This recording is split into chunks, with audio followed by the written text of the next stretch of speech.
Olá! Hoje a gente vai mergulhar de cabeça num conceito que é central na fé cristã, mas que, vira e mexe, é mal compreendido: a liberdade cristã. É uma ideia que está no coração de tudo e tem consequências enormes, até surpreendentes. Então, bora começar a desvendar isso juntos. Mas antes de entrar nos detalhes teológicos, vamos começar com uma pergunta que todo mundo já se fez. O que é de verdade ser livre? Será que é só fazer o que a gente quer na hora que a gente quer? Ou tem algo mais profundo aí? Guarda essa pergunta na cabeça, porque a gente vai explorar agora uma visão bem específica sobre esse tema. Para a gente conseguir entender esse assunto complexo, nossa análise vai seguir um roteiro com 5 pontos principais. A gente vai ver a origem dessa liberdade, de que exatamente ela nos livra, como ela evoluiu, qual o impacto dela na nossa consciência e, claro, a enorme responsabilidade que vem junto com ela. Então vamos lá, primeiro ponto. De onde é que vem essa liberdade? De acordo com a perspectiva que estamos analisando, não é algo que a gente conquista por mérito próprio ou que simplesmente acontece. É uma liberdade descrita como comprada, ou seja, ela tem uma origem e um custo bem definidos. E aqui está a definição principal. É uma liberdade que foi adquirida, um verdadeiro resgate de uma escravidão espiritual. Percebe? Não estamos falando de liberdade política ou social aqui, mas de uma condição interna do espírito que muda tudo. E isso, claro, nos leva à pergunta mais importante: que escravidão é essa? Essa parte aqui é fundamental, porque ela vai nos detalhes dessa libertação. Afinal, ser livre é ótimo, mas a grande questão é: livre de quê? E tão importante quanto, livre para quê? A ideia apresentada aqui é de uma libertação completa. Não se trata de escapar de uma coisinha ou outra, mas de um pacote inteiro de cativeiros espirituais que nos prendem. O interessante aqui é como a lista é específica. A análise aponta 7 áreas. Vai desde a culpa e o medo da condenação, passa pelo poder que o pecado tem no nosso dia a dia e chega até nas questões mais existenciais, como a morte e a eternidade.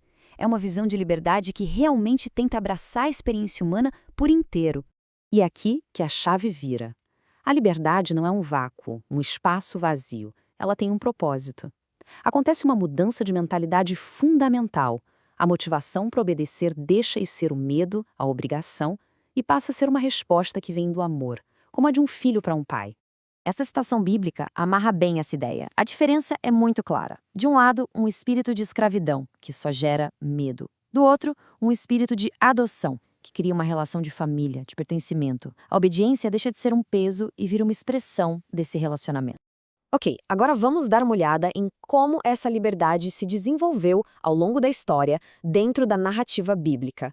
Existe uma distinção bem importante entre a experiência de quem vivia sob a antiga lei de Moisés e a de quem vive sob o que é chamado de Nova Aliança.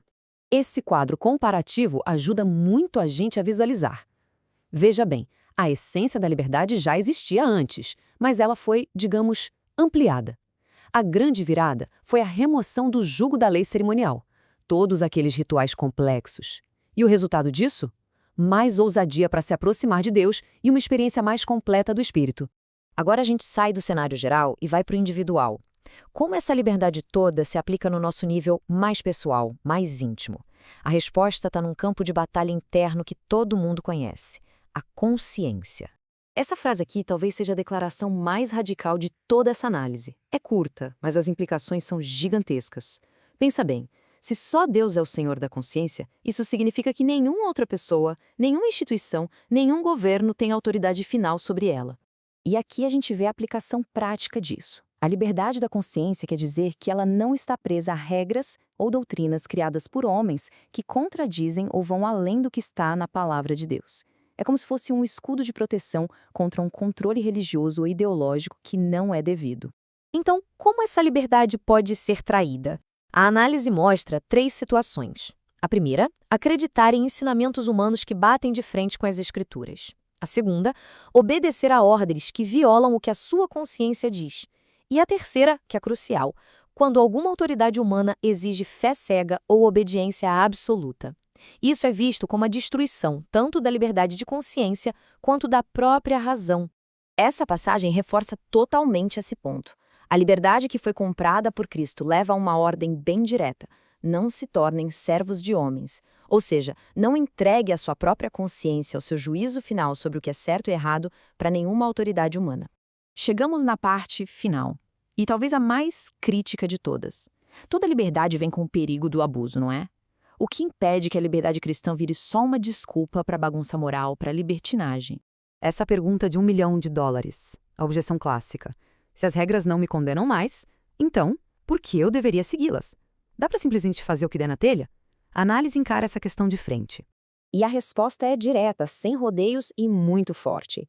A ideia de usar a liberdade como um passe livre para o pecado é rejeitada da maneira mais enfática possível. Não tem espaço para ambiguidade aqui. E por que essa resposta é tão forte?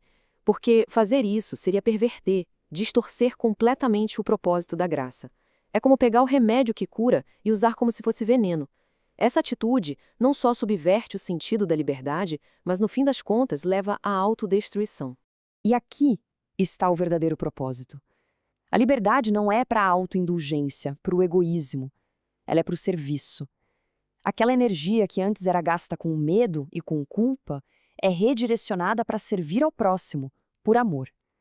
É um paradoxo incrível. A liberdade cristã não leva ao egoísmo, mas sim a se tornar um servo por vontade própria. Então, para amarrar tudo, a liberdade cristã é um presente que nos livra dos nossos maiores medos espirituais. Ela estabelece que a nossa consciência responde, em última análise, somente a Deus, e o seu propósito final não é a gente se satisfazer, mas sim nos capacitar a servir por amor. E a gente termina com essa questão para reflexão. Se a obediência não é mais movida pelo medo, mas por um amor cheio de gratidão, como isso muda o jeito que a gente encara as regras, os relacionamentos e as nossas escolhas do dia a dia? O que significa obedecer não como um escravo, mas como um filho livre? Obrigado por nos acompanhar nesta análise.